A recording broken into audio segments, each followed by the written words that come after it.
Hey everybody, it's Master Gallengeist here, bringing you my review of the latest episode of Agents of S.H.I.E.L.D. Spacetime. So, the overall premise of this episode I really liked.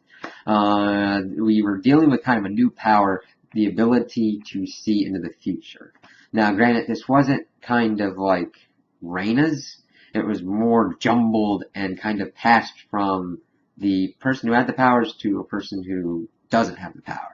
So that kind of was a really interesting kind of wrinkle.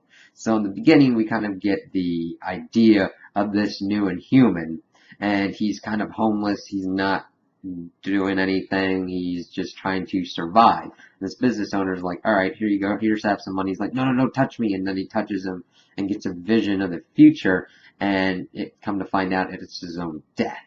And he's trying to call Daisy to warn her about Hydra and everything because in this vision, she introduced herself as Daisy, and S.H.I.E.L.D. was able to pick up on that, pick up on Daisy, Hydra, and all that, so they go to investigate, and he's like, help me, help me. He's like, this is about where I die, and then, sadly, Daisy couldn't help him at all, and he dies, and then next they're trying to get to the homeless man, Charles, and right as they get to him, he's getting captured by Hydra, and Daisy's able to touch him and get a vision of the future.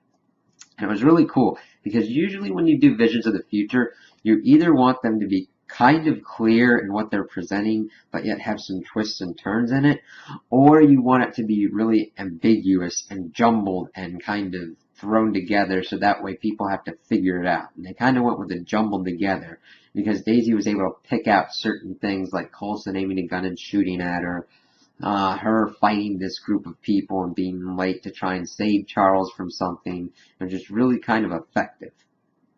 So that entered them into kind of an interesting wrinkle in trying to change the future, and if they could change the future. So Fifth is kind of explaining that you can't do that. It's mathematics. It's already kind of planned out. We're trying to see into the fourth dimension, which we can't, which was kind of cool in how he explained it. Now everybody's like, oh god, my head hurts.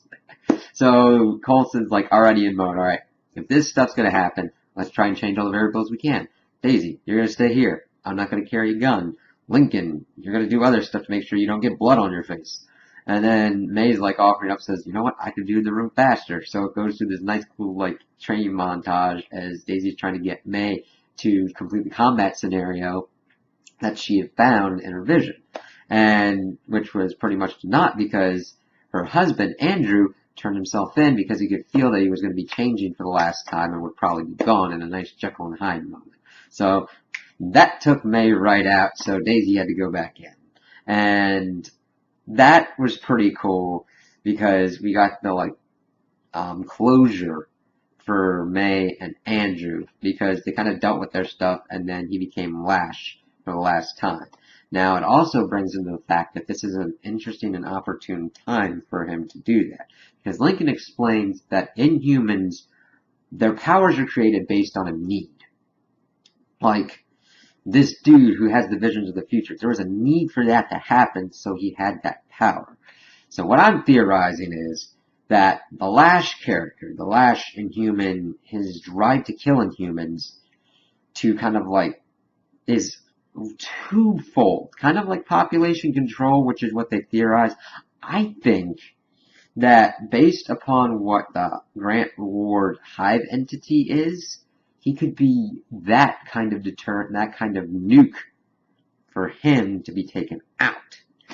And we also got to see more of the Hive entity and Gideon kind of flexing their muscles and doing kind of their bad guy things because the Hive entity wanted to show Gideon power because he knew that's what he wanted.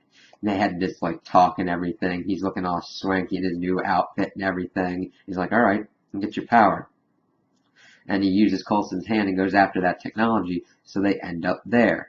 And they use the Charles Inhuman to kind of show them what Hive's going to do to the board of directors if he doesn't acquiesce to their demand to sell the company.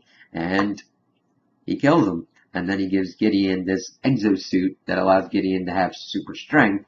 And he pretty much goes mountain on the dude and crushes his head. And this is kind of interesting for Gideon. He's usually been I'm going to say the power player in that he sits back and let other people do things for him.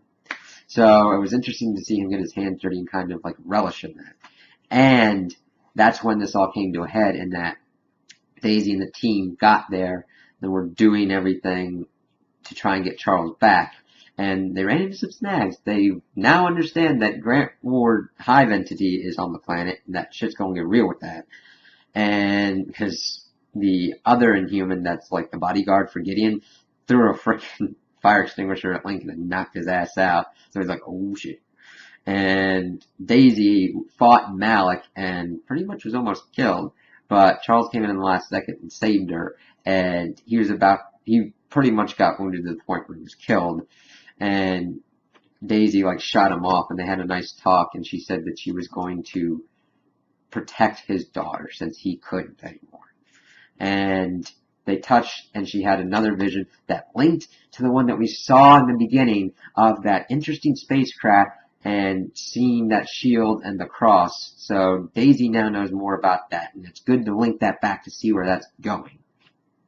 Now, that was pretty cool, and we also had a nice fight sequence with Daisy as she was getting up to the roof. That was a single take one. Really good fight choreography. They really know what they're doing now with that kind of action. It's really good, clean, no problems really. It's really showcasing Daisy's prowess as a SHIELD agent now. Yeah, she might have superpowers, but she can still kick your ass. I mean, I don't know if she's completely on the level of like May and Black Widow, but she's definitely not a slouch. She's definitely a threat to be taken seriously. And it was interesting to see Grant Ward's Hive entity get into his own as well, as he pretty much ate the other people and showed people what his power is. And I saw a promo that in the next week we're going to get the actual look of what he really looks like. So I'm really excited for that. So I really like this episode because it did an interesting structure that hadn't really been done before on SHIELD, and it worked very well. And the characters and dialogue were spot on. Characters weren't acting out of sorts or anything, or acting too stupid.